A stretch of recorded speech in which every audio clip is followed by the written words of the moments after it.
दोस्तों, दुख को कभी खुद पर हावी ना होने दें।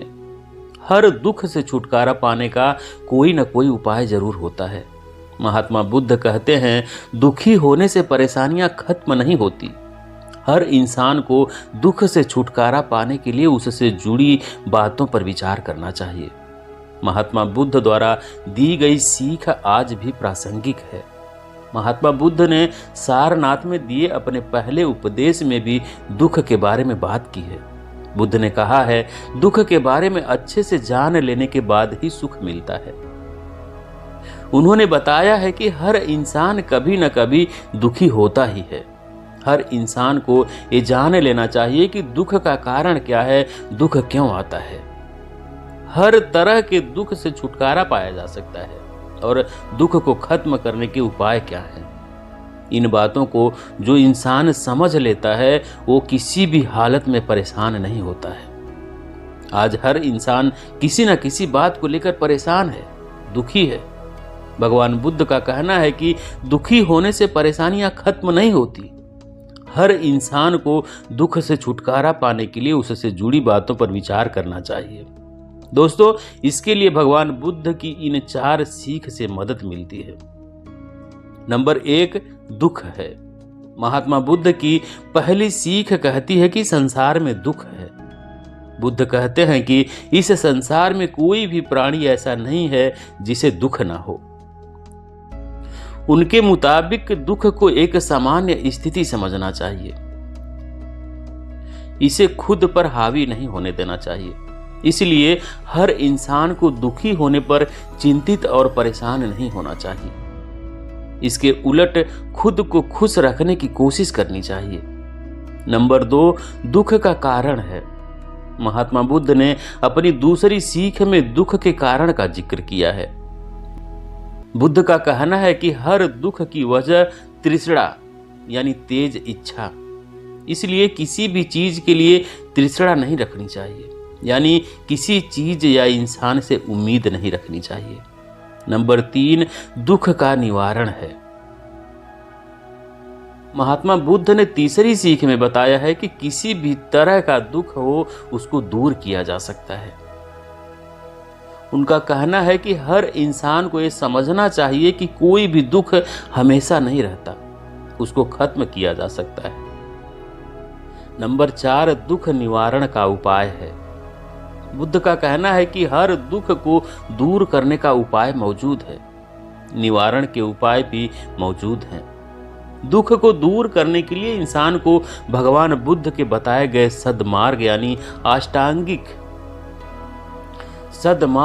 अष्टांगिक मार्ग को जानना चाहिए, जिससे कभी दुख महसूस नहीं होगा।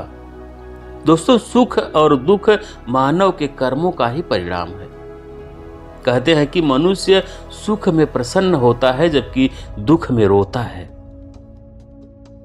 ऐसी स्थिति में जन्म के समय शिशु के रुदन को क्या कहेंगे?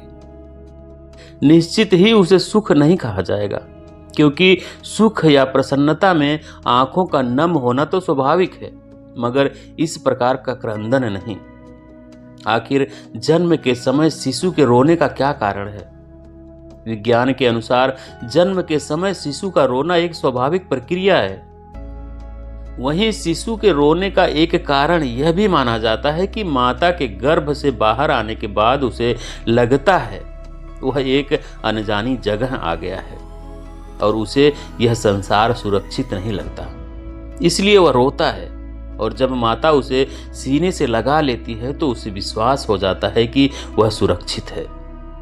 इसीलिए मां की गोद शिशु के लिए सबसे सुरक्षित जगह मानी जाती है। वस्तुतः सुख दुख जीवन के 2 पक्ष हैं। शायद ही कोई मनुष्य ऐसा हो जिसने जीवन में कभी दुख का अनुभव ना किया हो। वहीं कोई व्यक्ति ऐसा भी नहीं होगा जिसे जीवन में एक बार भी सुख ना मिला हो। वास्तव में सुख दुख जीवन की पूर्णता के लिए आवश्यक है। दोनों मनुष्य को शक्ति, सहजता और शिक्षा देते हैं। इसीलिए कहा जाता है कि न तो दुख में घबराना चाहिए और न सुख में इतराना चाहिए। सुख दुख तो जीवन की ऊर्जा के आधार हैं। सुख से शांति पवित्रता और शुभता का संचार होता है तो दुख से जीवन के आवश्यक सबक मिलते हैं। फिर भी यह किसी विडंबना से कम नहीं है कि मनुष्य जीवन में कभी भी कोई दुख नहीं चाहता। वह हमेशा सुखी रहना चाहता है और वह भी अपनी इच्छा के अनुसार। वह हमेशा सुखी रहना चाहता है और वह भी अपनी इच्छा या आवश्यकता के अनुसार। सुख और दुख मानव के कर्मों के ही परिणाम हैं। इसीलिए परिणाम को सहजता से स्वीकार करने में ही बुद्धिमानी है। जो परिणाम को सहजता से स्वीकार कर लेता है वह अनेक प्रकार की विसंगतियों और मनोविकारों से बच जाता है। इसी में जीवन के सुख का सूत्र निहित है। मानव जीवन रूपी उतार चढ़ाव में धूप और छांव की तरह सुख और दुख आते जाते रहते हैं, क्योंकि उतार चढ़ाव जीवन का आधारभूत नियम है। शायद दुनिया में कोई ऐसा व्यक्ति हुआ हो जिसके जीवन में सुख दुख न हो। कुछ लोग यह भी मानते हैं कि सुख दुख जीवन में नहीं होंगे तो जीवन नीरस हो जाएगा। और हमारी कहावतों में भी हमेशा कहा जाता है कि समय एक जैसा नहीं रहता। जीवन का नियम है बदलाव। मनुष्य जीवन भर तमाम दुखों से जूझता रहता है। इन दुखों से मुक्ति पाने और सुख की ओर कदम बढ़ाने के लिए मनुष्य तमाम तरह के उपाय करता है। लेकिन यह भी सत्य है कि सुख और दुख दोनों ही मनुष्य के अपने कर्मों का फल होते हैं।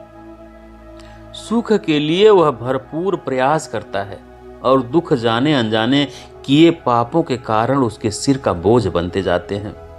यह भी एक विडंबना है कि दुखों से पीछा छुड़ाकर कुछ ही लोगों को सुकून की प्राप्ति हो पाती है।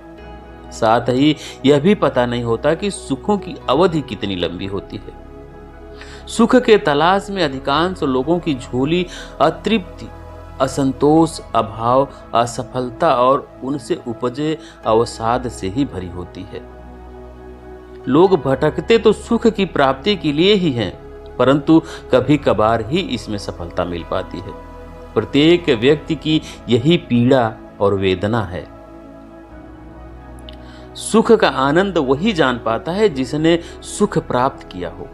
अपने कर्मों का सुख भोगना उसका अधिकार है। यदि वह सुख अन्य के साथ बांटता है तब भी अपने सुख पर उसका अधिकार वैसा ही अछूड़िया रहता है। सुख की तलाश में भटकते लोग यह भूल जाते हैं कि दुख कहीं बाहर से नहीं आता, बल्कि उनका स्रोत प्रायः अपने भीतर ही होता है। चाहे हम कितना भी दुखों के कारणों को कहीं बाहर ढूंढना चाहें, लेकिन उनके लिए कहीं न कहीं हम स्वयं जिम्मेदार होते हैं। ऐसे में यदि समस्या स्वजनित है तो उसके समाधान के लिए उपाय भी स्वयं ही तलाशने होंगे। ये समाधान परिस्थितियों को बदलने से नहीं, मन स्थिति को बदलने से संभव होते हैं। दुख जिस सघनता से आया है वैसा ही रहेगा। चाहे जितने लोगों से चर्चा कर ली जाए, सुख का बढ़ जाना और दुख का कम हो जाना मात्र एक भ्रम है। जब मनुष्य अपने सुख की अभिव्यक्ति करता है तो इससे तात्पर्य है कि उसका अहम संतुष्ट हो गया है। उसे दूसरों की अपेक्षा ऊपर उठे होने की अनुभूति होती है। दुख में प्राप्त होने वाली संवेदनाएं भी एक तरह से उसके अहम को संबल देने का कार्य करती है, क्योंकि व्यक्ति अपने दुख से इतना दुखी नहीं होता जितना दूसरों के सुख से होता है। यह मानवीय स्वभाव है। जब वह दूसरों को दुखी देखता है तो उसे सुकून मिलता है, जिससे वह खुश होता है। दुखों से मुक्ति पाने के लिए हमें अपने अंतर मन की गहराई में उतरना होगा। हमें अहम को बाहर ही छोड़ना होगा। हमें समझना होगा कि अपने साथ उत्पन्न हुई समस्याओं के लिए मैं स्वयं उत्तरदायी हूं। बाहर जो घटता है वह हमारे अपने कर्मों का ही फल है। हमें स्वयं से जुड़ी वास्तविकताओं को समग्रता से स्वीकार करना होगा।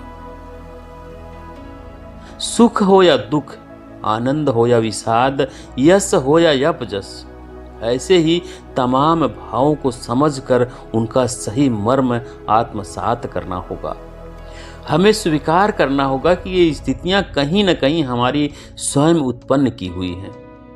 स्वयं पर जिम्मेदारी लेने से न सिर्फ हमारा जीवन के प्रति दृष्टिकोण बदलेगा, बल्कि परिस्थितियों से निपटने में भी हमें शक्ति मिलेगी। सुख की अनुभूति को यदि पूर्ण रूप से अंतर्ग्राह्य किया जाए तो सद्कर्म करने की प्रेरणा जागृत होती है।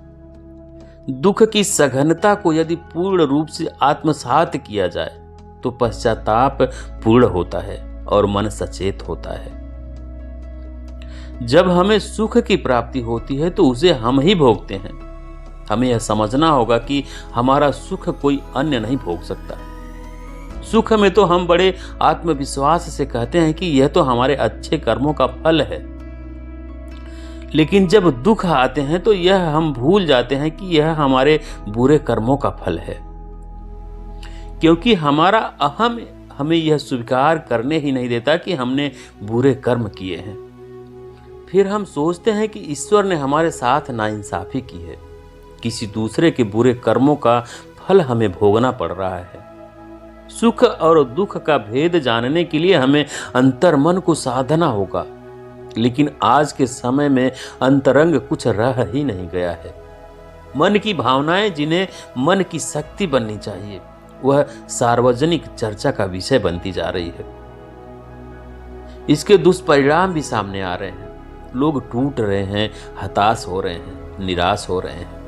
हर कोई अपने दुख का रोना रोने में लगा हुआ है। इससे बचना है तो मन की भावना को आत्मसात करना आना चाहिए। भावनाओं को किससे और किस स्तर पर बांटना है, यह विवेकशील मनुष्य ही कर सकता है। याद रखें कि जीवन में अहम परिवर्तनों को केवल वही मूर्त रूप दे सकते हैं जो स्वयं जिम्मेदारी लेना जानते हैं। इसमें दूसरों पर निर्भरता कभी उपयोगी नहीं हो सकती। यानी अपने जीवन में बदलाव लाना है तो यह किसी अन्य के माध्यम से नहीं, बल्कि अपने प्रयासों से ही संभव है। दोस्तों, ये थी आज की वीडियो। आपको कैसी लगी कमेंट करके जरूर बताएं। वीडियो को लाइक करें, शेयर करें, और चैनल पर अब तक नए हैं, चैनल को सब्सक्राइब नहीं करें तो प्लीज़ चैनल को सब्सक्राइब करें। बेल आइकन भी प्रेस कर लें ताकि आने वाली सभी वीडियो का नोटिफिकेशन सबसे पहले आपको मिले। वीडियो देखने के लिए बहुत बहुत धन्यवाद।